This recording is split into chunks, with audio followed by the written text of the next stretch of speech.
Children, good morning. Preeti Thakkar back to you with SS Standard 7th. Chapter 8, Delhi during the medieval period. Bhagwati Ben went on a tour of North India. She was interested in history and so she noted down information about the rulers of Delhi in her diary. This tour diary was read out in the classroom. What was read out is as below: Slave dynasty, that is Ghulam dynasty. The Delhi Sultanate was founded in the beginning of 13th century 1206 CE. After the death of Gori, one of his loyal slaves became the commander and established control over the throne of Delhi. Thus, the slave dynasty started ruling over Delhi. Though he faced many difficulties in establishing his power in India, he managed to provide a stable administration. He had started the construction of a minar. His son in law, Ittumis, who succeeded him, completed the construction of that minar. This minar, which came to be known as the famous Qutub Minar, is shown in the picture 8.1. The architectural style in which Qutub Minar was constructed is a mixture of both Hindu and Muslim styles. This place was the capital during Sultanate age. So here it is said, children, that Ghulam dynasty was established by Qutbuddin Aibak in the beginning of 13th century, that is in 1206 AD or CE. After the death of Sahabuddin Ghori, his loyal commander, that is Qutbuddin Aibak, and the slave Qutbuddin Aibak took the control over Delhi in his hands.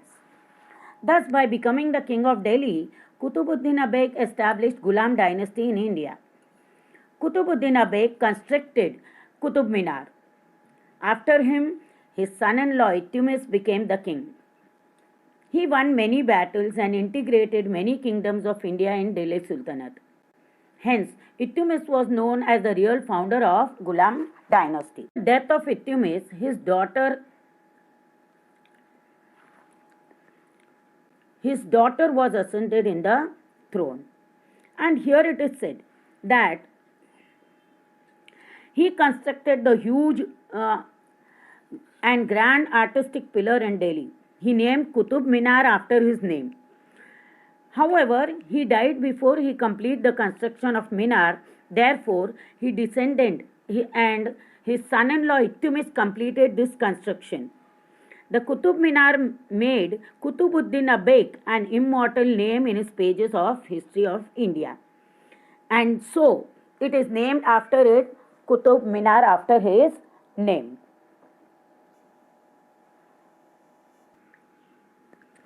Ittumis was also a slave in the beginning. He conquered many territories in India and made them a part of Delhi Sultanate. So, he is known as the founder of slave dynasty. His daughter Razia Sultan ascended the throne after his death in 1236 CE. Razia was the first female ruler, Sultana, to rule over Delhi. Razia was an efficient ruler. She used to dress as a male when she was in the court. According to the historian of that time, Minhas-e-Siraj, Razia was more capable and efficient ruler than her brothers. However, being a woman, she was not accepted as a ruler. See, children, here it is said that Ittumis was also a slave. He conquered many territories in India. And then it is said that so he was known as the founder of slave dynasty. His daughter was Razia Sultan, who ascended the throne after his death. And Razia was the first female ruler who was not accepted by the people in the court. According to the historian Minase Siraj, Razia was more capable than her brothers. However, she was not accepted by the people there. Amir Umraus disliked Razia as a ruler. Razia's rule came to an end due to the interference of Amirs. There was complete disorder in Sultanate for 6 years after her death. At last, the Amirs enthroned Nasiruddin, the son of Iltutmish. He ruled for 21 years. After his death, Ghiyasuddin Balban ascended the throne of Delhi. He was a strong ruler who brought an end to the disorder and established peace. Balban had been the Wazir of Nasiruddin for 20 years. Subsequently, he ruled as an Sultan for 22 years. His descendants were weak and the Khilji dynasty established its rule over Delhi. So, here, children, it is said that, however, Amir Umraus disliked a female ruler and so they ended her rule in Delhi, ended Razia's rule in Delhi. And after six years later, again the Amirs enthroned Nasiruddin, the son of Iltutmish, as a king of Delhi. Nasiruddin ruled for 21 years. After him, his Wazir Ghiyasuddin Balban became the king. Ghiyasuddin brought an end to the disturbance and mismanagement in Delhi. He ruled successfully for 22 years. However, his descendants were not powerful enough. They could not fight with the Khiljis. Hence, Khilji dynasty established its rule over Delhi. Now, it is Khilji dynasty. Within 4 years of Balban's death, the Khilji dynasty established its rule over Delhi. The Turk community who belonged to Khilji in Afghanistan was known as Khiljis. Jalaluddin Khilji brought an end to slave dynasty and its place founded the Khilji dynasty. In 1296 CE, Alauddin Khilji, who was both his nephew and son-in-law, overthrew Jalaluddin and became the ruler of Delhi. He was very ambitious. He controlled the interference of ulmas and umraus in the state administration. Alauddin Khilji framed strict laws to control prices. The famous poet Amir Khusrau, whose work was well known, adorned in his court. Was complete disorder in the kingdom after his death, and the Tughlaq dynasty established its power, replacing the Khilji dynasties.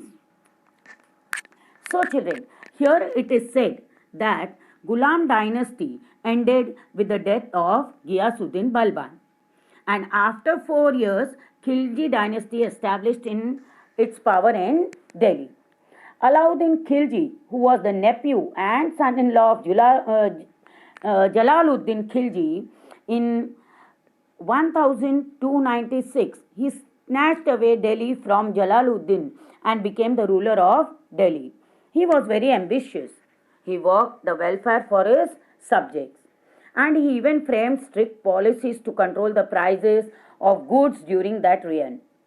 He also controlled the interference of umraus and ulmays in the administration of his kingdom. Alauddin Khilji was the first ruler to attack South India. He carried lot of wealth from Devgiri, which is known as Daulatabad, to his capital Delhi. The famous poet Amir Khusrau was a gem in his court of Alauddin. Alauddin's kingdom was totally distorted after his death. The Tughlaq took advantage of this and then established their dynasty in Delhi. Thus, Khilji dynasty ended with the death of Alauddin Khilji. Now, the Tughlaq dynasty. Ghiyasuddin Tughlaq founded the Tughlaq dynasty within 4 years after the death of Alauddin Khilji. Dak Chowki, the postal services, was started in this time. The letters were carried by horse riders. Postmen were referred to as halkaro at that time. Referred to Saurashtra ni Rasdar to know about halkaro. Muhammad Taghlaq became the Sultan after Ghiasuddin. Many of the decisions that he took were criticized. Among these, the two main plans were the transfer of capital from Delhi to Daulatabad and introduction the use of copper currency. During Muhammad Taghlaq's reign, Ibn Battuta, an African traveler from Tangier belonging to Habsi tribe, visited India. Criticizing the Sultan's administration, he has written that Muhammad Shah's rule was an amalgamation of both good and bad administrative policies. So, here it is said, children, that Ghiyasuddin Taghlaq established the Taghlaq dynasty in India. Ghiyasuddin started the most revolutionary postal services in Delhi. These services were called as Dak Chowki in that time. He had appointed halkaros, that is the postman, who delivered letters from place to place by riding on a horse. After Ghiyasuddin Taghlaq, Muhammad Taghlaq became the king of Delhi. He made many plans for improvisation, but they were criticized.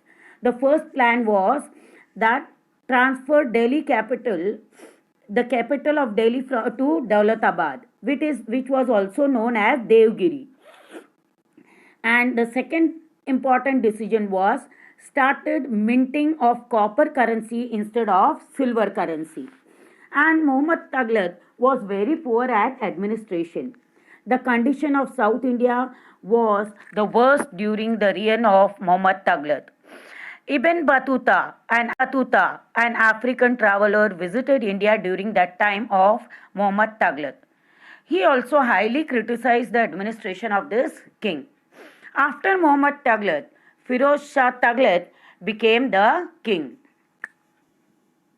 Now, moving forward with the Hindu kingdom of Vijayanagar. During the Sultanate period, there were attempts of establish authority over South India. Alauddin Khilji was the first ruler to launch an attack. He carried away enormous wealth from Devgiri. Subsequently, Malik Kafur destroyed the kingdom of Varnangal. The condition of South India worsened during the time of Muhammad Taghlaq.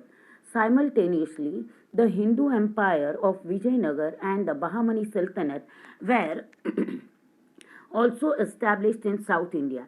After the defeat of ruler of Varnangal, the two brothers of Jadhav clan, Harihara and Bukka, established the Vijayanagar kingdom under the inspiration of Swami Vidyaranya. The Vijayanagar kingdom was established in south of Tungabhadra river in 1336 CE. Within a short period of 8 years, the kingdom was extended from the river Tungabhadra to Kanyakumari. Bukka ascended the throne after the death of Harihara. His descendants became weak. A new dynasty came to power. Krishnadevaraya was the powerful ruler of this dynasty. Krishnadevaraya's rule flourished in South India. He had good relations with the Europeans and was a lover of art and literature. He constructed canals in South India with the help of an engineer called Yomke. Foreign travelers who visited Vijayanagar have appreciated its grandeur. Temples and forts in this kingdom. This glorious state was destroyed in the Battle of Talikota. So, children, here it is said that Alauddin Khilji was the first ruler to attack South India. He carried huge amount of wealth from Devgiri to the capital Delhi. After that, another ruler, Malik Kafur, destroyed Varnangal. Among these chaos, the two huge empires were established in South India. They were the empire of Vijayanagar by Harihara and Bakkaraya, the descendant of Jadhav family. with the support of the guidance of contemporary Brahmin scholar Vidyaranya. Then there was within it was established by Harihara and Vakkaraya, and within the span of 8 years, Vijayanagar extended from Tungabhadra to Kanyakumari. Soon after Harihara's death, Vakkaraya, that is Bukka, his brother, descended the rule over Vijayanagar. However, the state had lost the power by then, and then King Krishnadevaraya ascended the throne. There was a drastic change in the administration and development of the state. Krishnadevaraya was a majestic ruler. He built grand and royal temples and forts in his kingdom. He was the lover of art and literature. And there was lot of progress and development in his fields too. He also constructed canals in his kingdom with the help of engineer Yomke. He had good relationship with Britishers. Foreign travelers visited Vijayanagar and appreciated glorious state was totally destroyed in the battle of Talikota. Now, moving forward with the Bahmani Sultanate. The Amirs in Deccan rebelled. Rebelled means to take revenge. Hassan, one of the efficient Amirs, became the Sultan and founded the Bahmani Sultanate there. Mahmud Gawan was a capable minister and an efficient administration of Bahmani Sultanate. He won many territories and extended the boundaries of Bahmani kingdom. The power of Bahmani Sultanate weakened after his death. There were frequent conflicts between the Vijayanagar and Bahmani kingdom. After the downfall of Bahmani Sultanate, many of his provisions became independent. Among these 5 provisions of Bijapur, many of Ahmednagar, Golconda, Berar and Bidar became established independent kingdom. So here it is said, children, that while Vijayanagar was established in South India, another kingdom called Bahmani state was also established in South. The Amirs means Islam leaders of Deccan region attacked South India. One of the efficient leader of this Amir, that was Hassan, became the Sultan and established Bahmani dynasty in India. He named his state Bahmani Sultanate. There was capable minister called Mahmud Gawan in his state. He was very efficient administrator and fought many battles and won many states. He played an important role expanding Bahmani Sultanate. After his death, the power of Bahmani state weakened. There were constant wars between Vijayanagar and Bahmani. Bahmani state could not withstand this. They couldn't stand without that. The state weakened and many of its provisions disintegrated. 5 new states named Bijapur, Ahmednagar, Golconda, Varad and Bidar were formed from the Bahmani. These states were declared independent. This marked the fall of Bahmani dynasties. Now, moving on forward with the end of Delhi Sultanate. Firoz Shah Tughlaq ascended the throne after Muhammad Tughlaq. However, from that time onwards, the Delhi Sultanate began to weaken. The reign of Tughlaq dynasty also witnessed the invasion and plunder of Delhi by Taimur. The governor of Lahore, Kijra Khan, took advantage of the chaos and established the Sayyid dynasty in Delhi. The authority of these sultans were limited to region about Delhi. In 1451 CE, an Afghan leader, Bahlol, established the rule of Lodi dynasty in Delhi. His son Sikandar Lodi ascended the throne after this. Though Sikandar Lodi had qualities of good ruler, he lacked religious tolerance. A struggle for the throne began after his death, in which Ibrahim Lodi defeated his elder brother and became the ruler of Delhi. The Amirs were not happy because of his arrogant attitude. Arrogant means rude. There was rebellion in the kingdom after his rule. Babur, the emperor of Kabul, invaded Delhi at this time. He defeated Ibrahim Lodi in the Battle of Panipat in 1526 CE and founded the Mughal Empire, which lasted for approximately 200 years. So, children, here it is said that after Khilji's, Tughlaq came to the rule. After Muhammad Tughlaq, Firoz Shah Tughlaq became the king. Firoz Shah was a weak ruler. The condition of Delhi weakened during that time. Taimur was an invader, attacked Delhi and looted it. This created disorder and chaos in Delhi. And then after that, the governor of Lahore, that was Khijra Khan, took advantage of this situation and established Sayyid dynasty in Delhi. The king of Sayyid dynasty ruled in and around Delhi. After Sayyid dynasty, one of the Afghan leader, that was Bahlol, established Lodi dynasty in Delhi in 1451. After Bahlol, his son Sikandar Lodi became the king of Delhi. Though Sikandar was virtuous king, he was religiously intolerant. After Sikandar Lodi, his son fought for the power. His younger son Ibrahim Lodi defeated the elder one and became the ruler of Delhi. However, people were not happy with Lodis.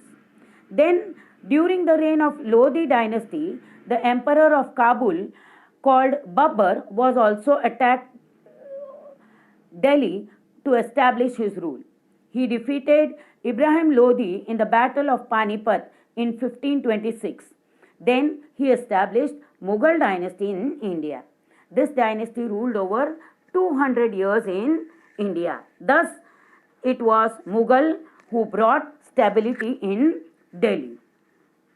Here we end the chapter with Delhi Sultanate.